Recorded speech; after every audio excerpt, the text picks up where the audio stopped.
కేంద్ర మంత్రి కిషన్ రెడ్డి మీడియాతో మాట్లాడుతున్నారు. ఇప్పుడు లైవ్ చూద్దాం. కాళేశ్వరం ప్రాజెక్టు అవినీతి జరిగిందని చెప్పారు.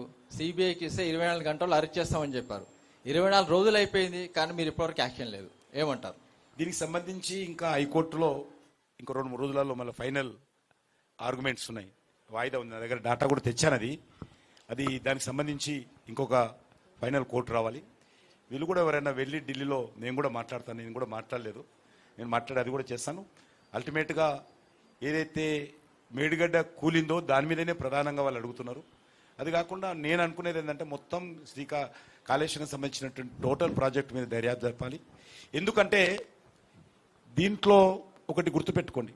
నిన్న కేటీఆర్ మాట్లాడుతూ రాహుల్ గాంధీకి ఇష్టం లేదు కానీ రేవంత్ రెడ్డి ముఖ్యమంత్రిగా ఉన్నాడని నిన్న విన్నారా? ఈయన తీసేయాలని చూస్తున్నాడు, ఇష్టం లేదు, కానీ తప్పనిసరి పరిస్థితుల్లో ఈయన ముఖ్యమంత్రి కొనసాగుతున్నాడు. ఎందుకు ఈరోజు కేటీఆర్ మాట్లాడుతుందంటే ఢిల్లీ స్థాయిలో బీఆర్ఎస్ పార్టీకి కాంగ్రెస్ పార్టీకి ఒప్పందం కుదిరింది. అందుకే ఈరోజు రేవంత్ రెడ్డికి కేసీఆర్ని అరెస్ట్ చేయాలంటే రాహుల్ గాంధీ అనుమతి ఇవ్వడం లేదు.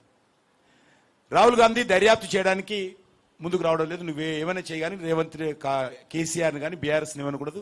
రేపు మంచో చెడు వస్తే మాకు ఎప్పుడైనా ఉపయోగపడతాడు మనకు, కాబట్టి మనం కలుస్తాం. గతంలో కూడా కలిసాం.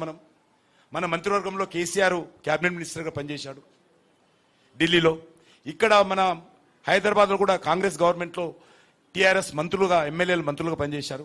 మనకు వాళ్ళకు కొద్దిగా స్వతహాగా ఉన్నటువంటి సంబంధాలు ఉన్నాయి. కాంగ్రెస్ ఎన్నికల్లో కలిసి ఒప్పందాలు పెట్టుకున్నాం. మనం అనేక ఎన్నికల్లో 2014 ఎన్నికల్లో కూడా కలిసి, 2019 ఎన్నికల్లో కూడా కలిసి పోటీ చేశాం. కాబట్టి దయచేసి మీరు ఏం చేయొద్దని చెప్పి ఇవ్వకపోతే తప్పనిసరి పరిస్థితుల్లో ఏదో తన భారం రాహుల్ గాంధీ వద్దంటుండు కాబట్టి, రాహుల్ గాంధీ దర్యాప్తు చేయనిస్తలేడు కాబట్టి తప్పనిసరి పరిస్థితుల్లో ఈ ఒక్కదానికి మాత్రమే ఏదో జీవో చేసినట్టు ఈరోజు ఎట్లుంటుందంటే నటిస్తున్నాడు. ఈరోజు కాంగ్రెస్ పార్టీ బీఆర్ఎస్ పార్టీ పరిస్థితి ఏకుంటే నువ్వు కొట్టినట్టు చేయి, నేను ఏడ్చినట్టు చేస్తానే విధంగా ఈ రెండు పార్టీలు వ్యవహరిస్తున్నాయి. సార్ నా పేరు శ్రీనివాస్ సార్, మహా టీవీ. సార్ మీరు జూబిల్స్ ఉప ఎన్నికకు సంబంధించి 40 మంది స్టార్ క్యాంపెయినర్లను ప్రకటించారు సార్. ఆ స్టార్ క్యాంపెయినర్లు ఎక్కడ పోయారు? కేంద్ర మంత్రి నిర్మలా సీతారామన్ గారు, అదేవిధంగా Maharashtra minister, Karnataka state president, వీళ్ళందరూ ప్రకటించారు కదా, ఎవరు తిరగట్లేరు, కేవలం మీరు ఒక్కలే తిరుగుతున్నారు. స్టార్ క్యాంపెయినర్ అంటే అందరు తిరగాలని రూల్ లేదు. ఫర్ ఇన్ఫర్మేషన్, కాంగ్రెస్ పార్టీ కూడా రాహుల్ గాంధీ కూడా పేరు ఉంటుంది, కేసీఆర్ కూడా ఉన్నది. కేసీఆర్ తిరుగుతున్నారు, మన ఆయన కాన్స్టిట్యున్సీ ఊరు పక్కనే ఉన్నాడు కదా.